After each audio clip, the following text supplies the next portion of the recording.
limits. Our next speaker is James Manicom, who's going to be speaking on China, Japan, and cooperation in East Asia's maritime order. James is a social sciences and humanities research council postdoctoral fellow at the University of Waterloo's Balsillie, is that how it's pronounced? Balsillie. Balsillie, okay. He invented the BlackBerry. Excellent. With lots of money. School of International Affairs, but he's also in residence at the University of Toronto, and he's a specialist on East Asian maritime affairs. James? I'm also Mac illiterate. Thanks. This is the question that sort of preoccupied me for the last little bit.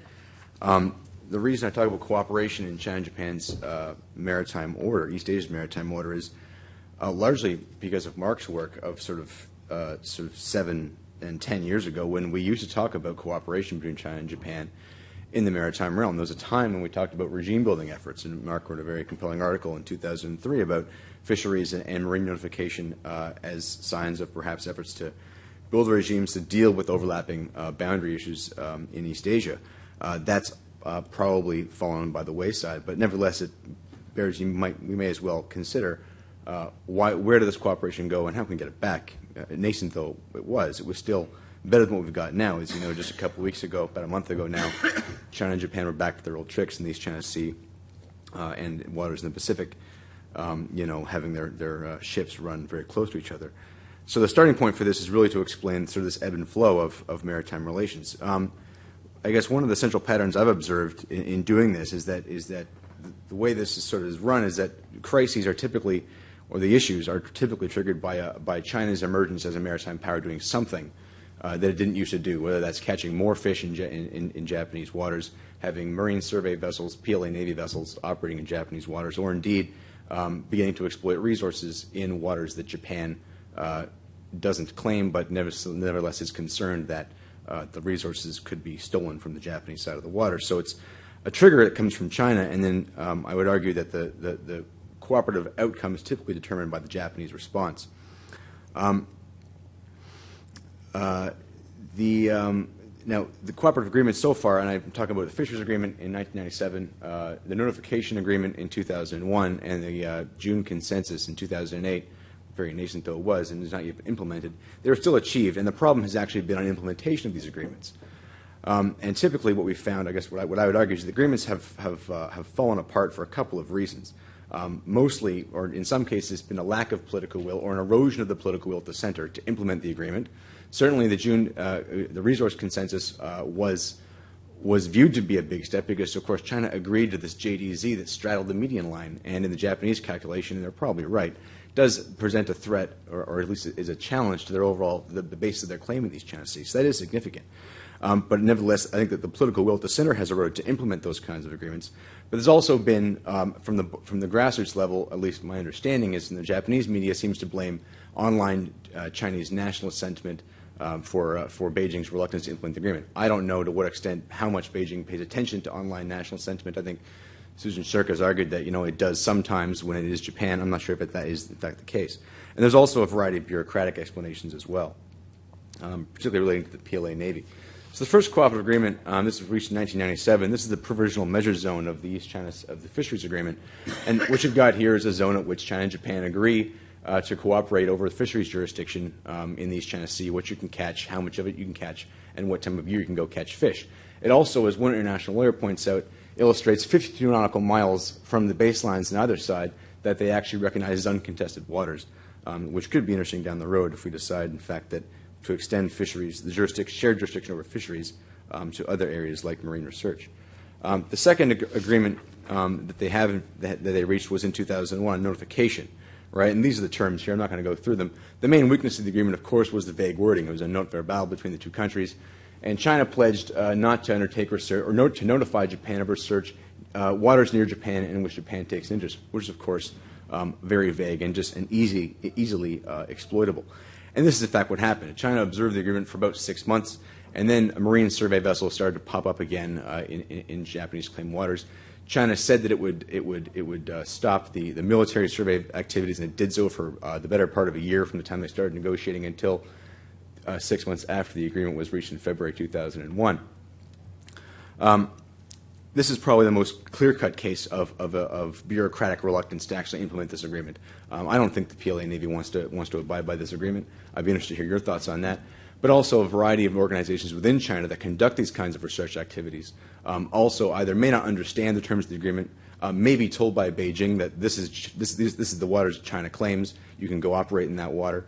So there's certainly, in some cases, either outright bureaucratic reluctance or I suppose you just call it a misunderstanding of the actual terms of the agreement. Typically, when a Chinese vessel that is violating this agreement is notified by the Japanese replies that they're operating in uncontested Chinese waters and that their activities are perfectly legal, which suggests that they're being told where to go, and they certainly are of the view that they are there legally. Finally, the third agreement is the consensus on resource development. This was in June 2008, and there's two main clauses, right? One's a joint development zone you see there. The important part with that is that, of course, it straddles the median line, which I have to admit I was surprised by, and I'd again be interested to hear if you guys were surprised by that as well. China had, of course, still says it doesn't recognize the median line. But the fact that the joint development zone does, in the Japanese media were saying this at the time, could threaten the validity of China's claim, in as much as consistency is an important part of international maritime law. The second clause was about negotiating Japanese access to the Chuncho gas field.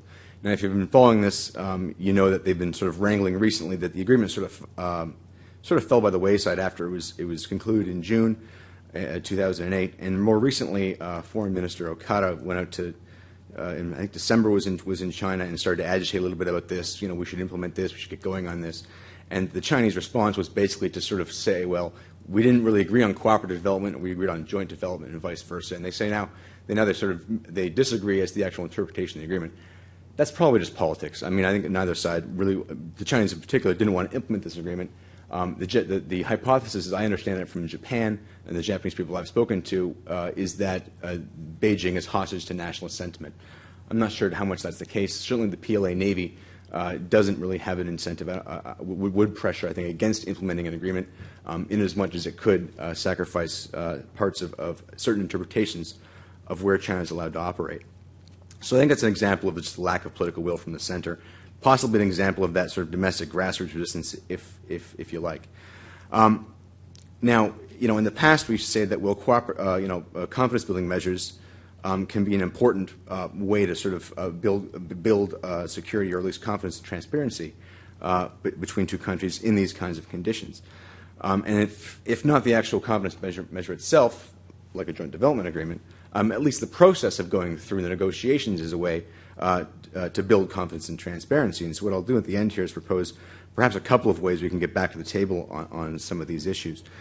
It is worthwhile to note that, you know, China and Japan might pursue cooperation more actively after a crisis, which is, of course, disappointing. But most recently, after the recent Chinese war game, if you like, or training activity, and the incident with the Japanese helicopter, when Premier Wen went to visit Japan, they did agree to have another Director General level meeting on this, and those are the same meetings that gave rise to the resource agreement 2 years ago.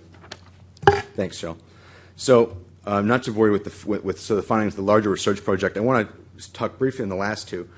Typically, one of the trends over the course of the last 15 years of this dispute is that Japan's response, to this has been far more directed from the center. It used to be that outside groups, fisheries groups, the media, the Japanese Defense Agency used to act on Tokyo to get it to reply to a Chinese provocation. I would argue, and I coincidentally published this month in Pacific Affairs, argue that Japan is now far more proactive on its maritime policy. In terms of defending a reference point, I argue that the June consensus comes out of the fact that China viewed Japan as becoming far more active. Japan passed a basic ocean law. It started to correct some of the institutional limitations on its ability to exploit its maritime rights, if you like. China interpreted this as a threat to its status quo, if you like, and sought to consented on the median line as a way to forestall Japanese independent unilateral resource development in areas that China views as its own, largely because, of course, China has invested a great deal of its credibility in deterring Japanese resource exploitation efforts. Of course, it called it, in the past, it called it a severe provocation, unresponsible for the consequences, and so forth. So some quick policy recommendations. If in fact it's about fostering political will and it's about grassroots resistance in terms of causing or sort of limiting cooperation, I suppose two ways to get around those things would be first to depoliticize maritime issues. As you know, a lot of the nationalist sentiment that's attached to the Senkaku Islands has really been extended as well, I would argue, to the EEZ. And so perhaps one way to do that would be to try, at least this has to happen on China's part, depoliticize the whole maritime rights issue, try to limit it if you can to the Senkaku's Yayu Islands. One way to do this would be to change the narrative a little bit. As you know, China has gotten a long way on legitimizing the party through anti-Japanese rhetoric.